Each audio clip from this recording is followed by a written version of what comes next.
Bonsoir, soyez les bienvenus pour cette nouvelle édition de votre journal de 22 heures. Au sommaire de l'actualité. À la une dans l'actualité nationale, le ministre des Affaires étrangères participe aux travaux de la 33e session ordinaire du Conseil exécutif.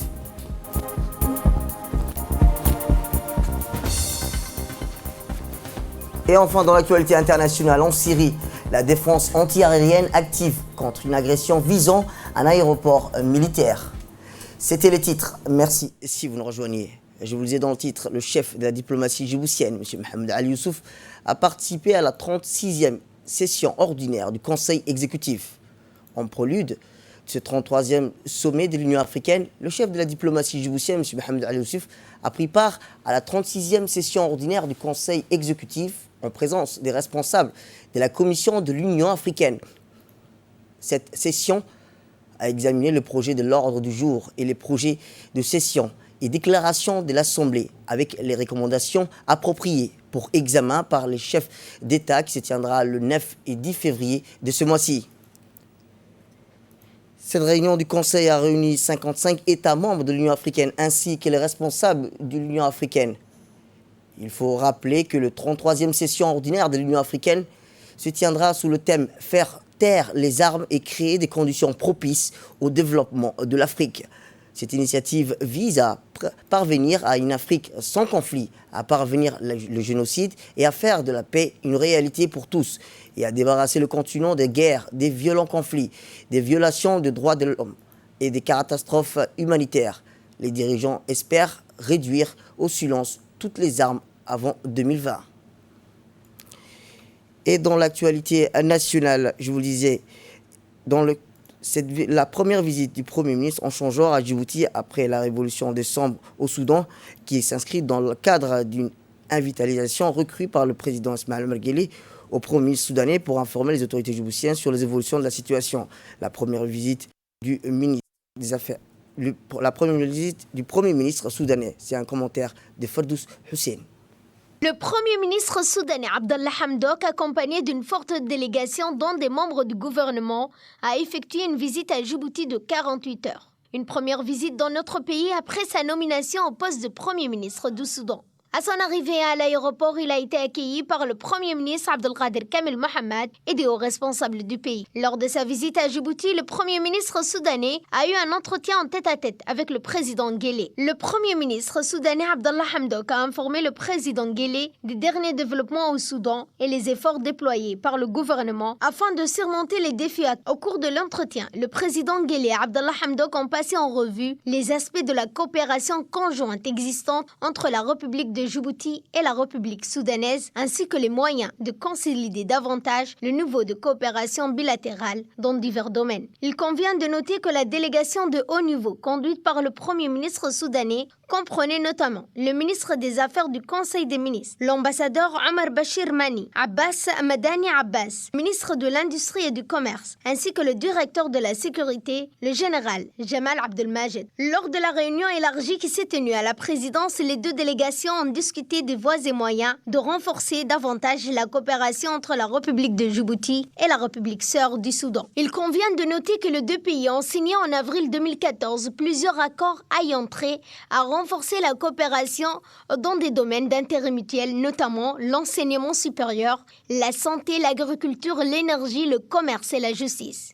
Durant son séjour à Djibouti, le Premier ministre soudanais a participé, aux côtés du chef de l'État, à la cérémonie de pose de la première pierre du nouveau siège de l'IGAD, une organisation fondée à Djibouti en 1986 et très impliquée dans le développement. Lors de son intervention à la cérémonie, il a affirmé que cette journée est mémorable pour les pays de l'IGAD.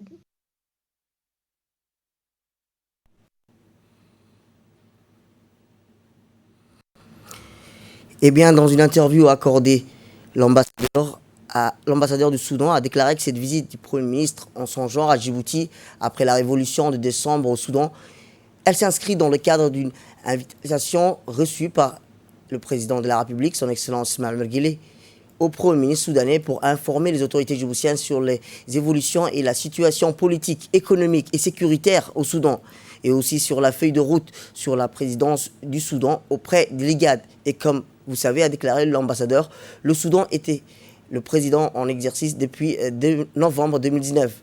Je profite de cette occasion pour remercier les leaders djiboutiens, en l'occurrence le président de la République, M. Ismaël Omar Guelleh, le peuple djiboutien, pour son soutien dans la feuille au Soudan. Pour présider cette organisation IGAD, et ceci grâce aux efforts louables de Djibouti. Le Premier ministre soudanais a écouté les propositions et les décisions des leaders djiboutiens sur les feuilles de route qui a été élaborées par le Soudan et les relations bilatérales entre les deux pays.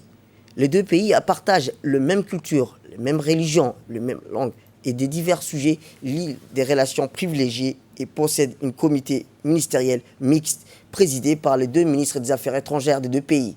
Et à la dernière réunion, cette cérémonie on remonte en 2014 et a vu la signature de divers accords dans les domaines des communications, du commerce, l'investissement, l'éducation et autres. L'ambassadeur a déclaré durant les discussions qui se sont déroulées demeurant entre les deux parties interviennent pour redynamiser le comité ministériel mixte et le comité politique de concertation. Une réunion sera prévue pour ces comités à Khartoum prochainement.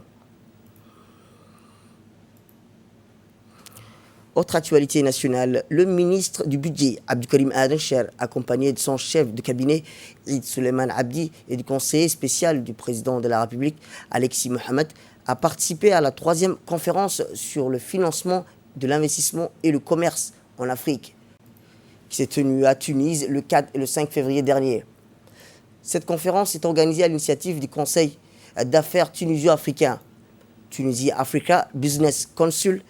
Elle vise à créer un environnement propice aux échanges, de même qu'un cadre de proximité favorisant un dialogue productif entre décideurs et acteurs clés des secteurs privés et publics. Le ministre Abdelkarim Adencher, également panéliste d'une session, a prononcé un discours plein de sens à l'ouverture de cette conférence. Revenons à Djibouti, où le ministre de la Santé, M. Mohamed Ouarsama Dirie, a reçu hier une délégation du ministère de la Santé saoudienne qui effectue une visite de travail dans notre pays, dans le cadre de la coopération bilatérale entre les deux pays. La présence de cette délégation saoudienne intervient à la suite de la visite du ministre de la Santé en Arabie Saoudite, où plusieurs accords sur les besoins en infrastructures, équipements et en formation ont été approuvés. Composée de 4 médecins spécialistes, la mission saoudienne a inspecté les différentes structures sanitaires et hospitalières du pays pour évaluer sur le terrain les différends qui ont été conclus entre Djibouti et le royaume saoudien. A noter également la présence du secrétaire général par intérim, Dr Meike Mohamed Moussa, qui a assisté à cette rencontre. Le ministre de la Santé a salué les efforts de l'Arabie Saoudite qui œuvre inlassablement pour soutenir le développement de notre système sanitaire. Rappelons que dans le cadre de cette fructueuse coopération bilatérale djibouto-saoudienne, les deux pays ont convenu de rehausser les plateaux techniques et les infrastructures sanitaires pour améliorer le bien-être et la santé de la population djiboutienne. Autre actu nouvelle du pays, le ministre du Travail chargé de la réforme et de l'administration, Ousmane Ibrahim Roble, a reçu un représentant de la Banque mondiale à Djibouti, M. Boubakari Sid Barry. Lors de cette rencontre de prise de contact, le ministre a souhaité la bienvenue aux représentants de la Banque mondiale. Ensuite, il a évoqué les différents domaines de son département ministériel, parmi lesquels il souhaiterait une collaboration avec la Banque mondiale, notamment la réforme de l'administration et l'évaluation de la politique nationale de l'emploi à mi-parcours. De son côté, le représentant a salué les efforts fournis par la République de Djibouti pour l'amélioration des services de l'administration aux citoyens. Il a également précisé de prendre toutes les dispositions nécessaires pour renforcer les relations entre la Banque mondiale et le ministère du Travail chargé de la réforme et de l'administration.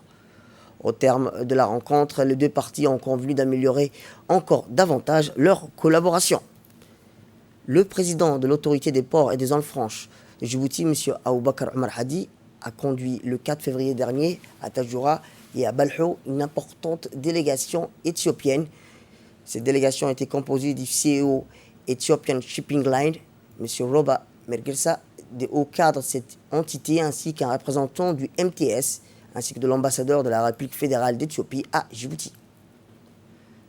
À Tadjoura, les hôtes ont visité les installations du port de Tadjoura, tels que les bâtiments administratifs, les hangars, les postes de contrôle de la douane, de l'immigration. Ensuite, la délégation s'est dirigée vers la route Tadjoura-Balho, appelée aussi par son abréviation route numéro 11, qui a été récemment inaugurée par le président de la République, son Excellence Ismaël Omar Guelleh. La route Tadjoura-Balho et le port ultramoderne de Tadjoura permettent de fluidifier le trafic maritime de notre pays, qui ne cesse d'augmenter. En outre, ces infrastructures sont attendues à jouer un rôle essentiel dans la création d'emplois dans la région du nord de Djibouti. M. Aboubakar Omar Hadi était accompagné de ses proches collaborateurs, à savoir le directeur général de Djibouti Port Corridor Road Djibouti Port Community Systems et celui du port de Tadjoura, ainsi que le directeur administratif, le conseiller du président de l'autorité des ports et des zones franches. Il a noté que selon le président de l'autorité des ports et des zones franches de Djibouti, la route est opérationnelle, tout comme les services des douanes et de l'immigration. Le président des autorités des ports et des zones franches, M. Aboubakar Omar Hadi, a déclaré en substance que celle-ci, la 3e semaine de février, le premier bateau transportant 45 000 tonnes de blé accostera dans le port de Tadjoura. Le mardi 28 janvier dernier, Yassine El-Mebeur a présenté au président de la République unie de la Tanzanie, son Excellence John Pombe Joseph, les lettres d'accréditation en qualité d'ambassadeur extraordinaire et plénipotentiaire auprès de la République de Tanzanie avec résidence au Kenya. La veille, M. l'ambassadeur a été reçu par le ministre tanzanien des Affaires étrangères pour la remise de la copie des lettres de créance. Lors de la présentation de son accréditation devant le président tanzanien John Pombe Joseph, M. Yassine El-Mebeur a réaffirmé la volonté de la République de Djibouti et de son président, son Excellence Ismaël Omar Guelleh, de renforcer davantage les relations bilatérales dans le domaine politique, économique et social qui existent entre les deux pays. Yassine El-Mebeur a tenu à remercier les autorités tanzaniennes pour l'accueil chaleureux qui lui a été réservé durant son séjour dans la capitale Dar es Salaam. Une importante cérémonie de remise de galons pour l'équipe du cyclisme UCGR de Douda et les athlètes de la garde républicaine s'est tenue ce matin au camp Omar Ali, quartier général de la garde républicaine, précisément l'état-major de cette institution.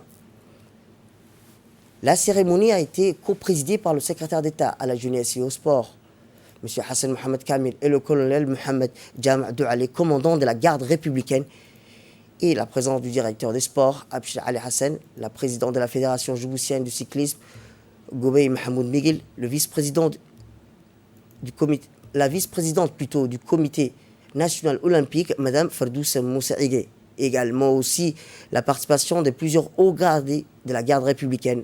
D'abord, le colonel Mohamed Jama' Douali, commandant de la garde républicaine, a promu et décoré l'ensemble de l'équipe du cyclisme UCGR de Douda et les athlètes de la garde républicaine au grade supérieur. Cette promotion au grade supérieur leur a été accordée à titre de récompense pour le rendement au travail et leurs efforts accomplis.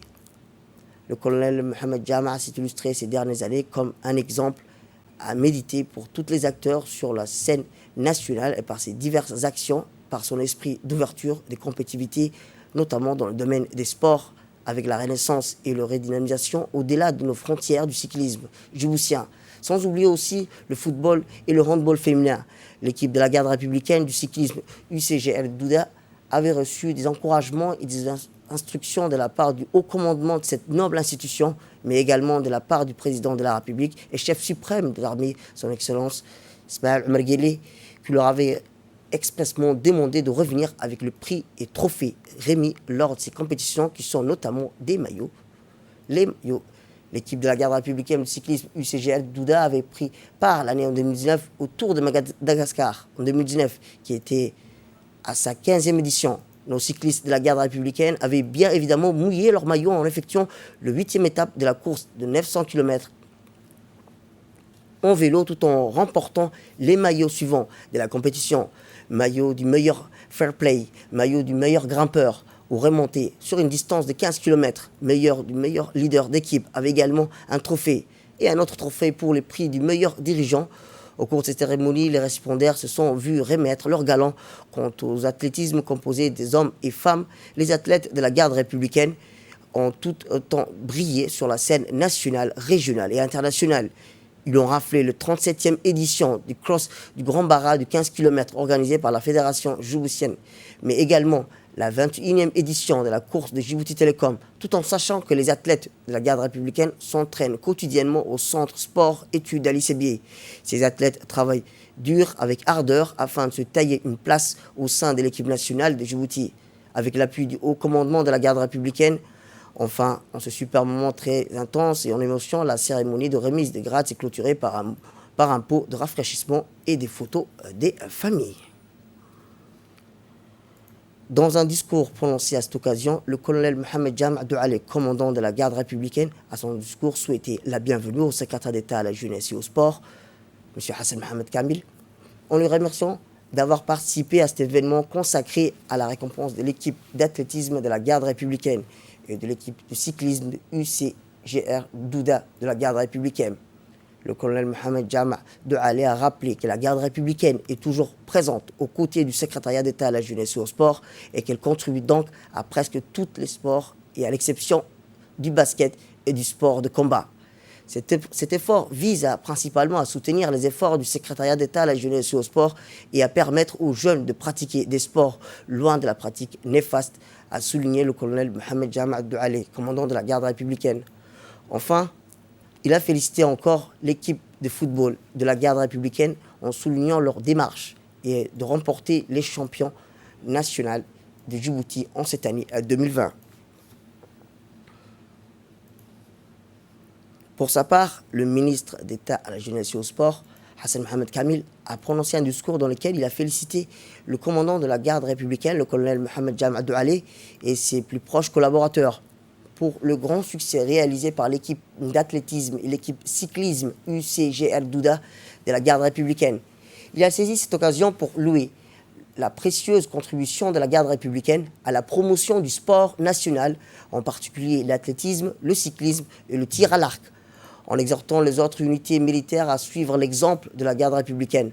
Le sport national avait fait des progrès remarquables ces dernières années et nous soulignons la nécessité de poursuivre les efforts pour atteindre les objectifs souhaités, a déclaré le ministre à la jeunesse et au sport, indiqué qu'il affirme que le secrétaire d'État à la jeunesse et au sport concentre son attention principale sur l'athlétisme, notant que les coureurs nationaux représentant Djibouti comme les ambassadeurs dans les compétitions régionales et internationales.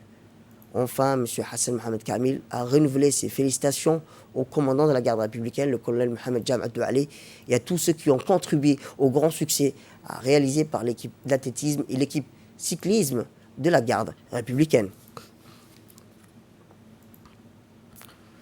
Dans le cadre de l'activité sportive de la Fédération djiboutienne de football, qui ont organisé une cérémonie de remise des équipements de sport au sein du Centre national pour les moins de 16 ans garçons, par la présence du président de la Fédération djiboutienne de football, c'est le secrétaire général du sport et du président de l'équipe Institut TTPI, en présence de toutes les responsables des équipes les moins de 16 ans garçons qui portent les mêmes noms des équipes de division suite au développement de la politique footballistique. Chaque équipe de première division a été dénommée ces 10 équipes de moins de 16 garçons, qui est l'avenir du football national pour le bon déroulement du championnat national de U16.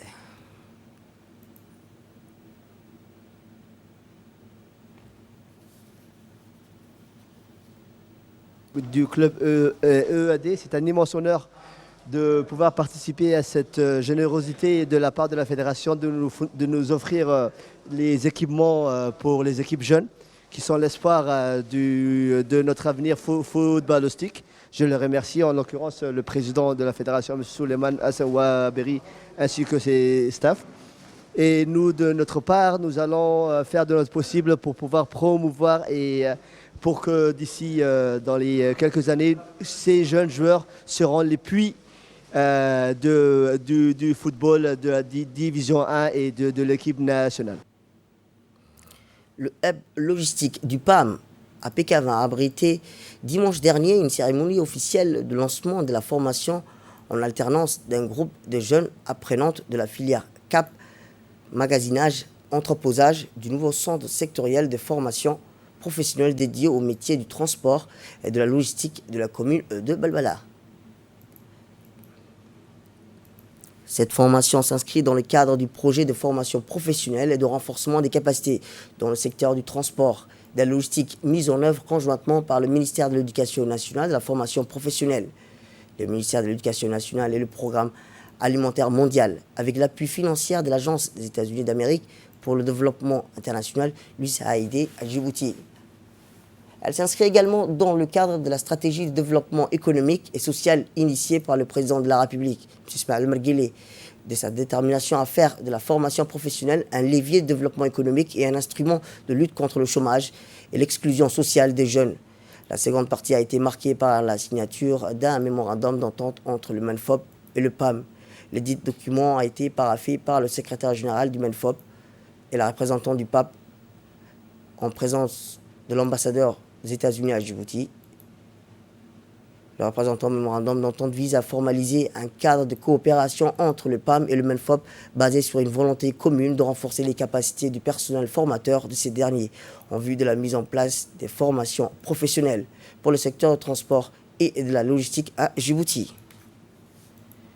Tout à fait autre chose dans le cadre des relations fraternelles historiques de la coopération étroite entre le ministère des Biens Waqf et des Affaires religieuses en République fédérale de Somalie et le ministère des Affaires musulmanes, de la culture et des biens Waqf en République de Djibouti, la fondation Diwan al-Zakat a reçu une délégation de haut niveau dirigée par Dr Bachir Warsama Mohamed, président de l'agence des Zakat et les biens Waqf de la République fédérale de Somalie, et le secrétaire général de l'agence Dr Hassan Khalif Hassan et le Dr Mohamed Ali Ibrahim, conseiller du ministre, afin d'échanger d'expériences et d'acquis et de la familiariser avec l'expérience djiboutienne dans la création et le fonctionnement de Diwan al-Zaka. Suleiman Hussein Moussa, le directeur général de Diwan al-Zaka, et ses principaux collaborateurs ont fourni une explication détaillée sur le but et les objectifs pour lesquels il a été créé le Diwan al-Zaka, ainsi que sur la structure administrative, la réglementation, les domaines de travail, les réalisations dans son parcours. Ensuite, le chef de la délégation, Dr Bachir Warsam Mohamed, a pris la parole pour sa part en clarifiant le but de la visite, qui est d'acquérir des expériences et apprendre sur les méthodes de travail d'organes similaires. La délégation a apprécié les informations précieuses qu'elle a pu consulter grâce aux explications complètes des directeurs généraux et à la documentation récoltée, ainsi que les rapports sur la réalisation sur le terrain. À la fin de la réunion, les deux parties ont convenu d'échanger leur expérience par des visites mutuelles, la coordination et la coopération au niveau des préparations et de la mise en œuvre de divers projets.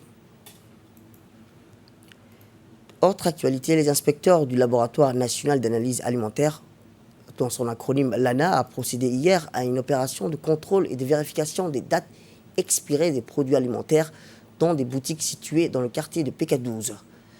Ces opérations est menée en étroite conjointe collaboration avec la gendarmerie de PK12 et a débuté il y a une semaine et s'est poursuivi depuis tous les quartiers de la capitale. Ils ont mené des contrôles des produits qui ont une date expirée, qui sont toujours présents sur les étalages des boutiques.